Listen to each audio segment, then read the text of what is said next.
Sister Bauer, first of all, I'm from Wisconsin, so I'm very pleased we have someone who does not have an accent on this. Thank you very much. You mentioned that there are situations where the laity may be consulted with and they may give their opinions on matters they have knowledge of. In labor management relations, a labor union has certain things they bargain over, but there's other issues of which the union only has the right to consultation. Labor movement has understood this to mean it has to be informed, and therefore, if it's a consult with management, they must have access to any document or information that management would use in making the decision.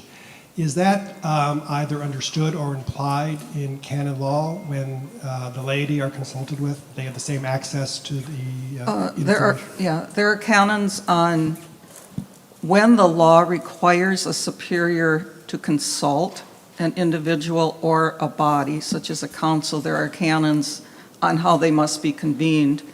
It doesn't say explicitly that they need certain information. My experience is, though, you have to get yes. For example, the Diocesan Finance Council is one that is consulted and in some cases must give consent in order for certain financial transactions. So they would need the necessary information.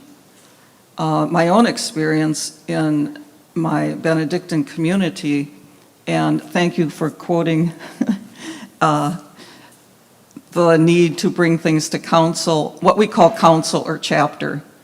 The more important matters you bring to the whole community, and you listen to the young because the Holy Spirit often speaks to them. So there are lists of things both in the Universal Code of Canon Law and in the proper law of religious institutes for which the superior must either consult that council or that chapter or get the consent. And if you don't do that and you go ahead and place the act, it's invalid. But yes, they have to be convoked and et cetera. But you also have to look at the particular law of the diocese, or, for example, if it's a religious community, the proper law of the institute on more specifics.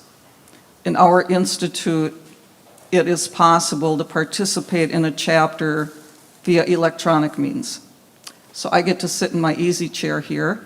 Well, the sisters at St. Benedict's, love ya, get to sit in the wooden dining room chairs. And I can say whatever I want, et cetera, but that's in our proper law that we will do that.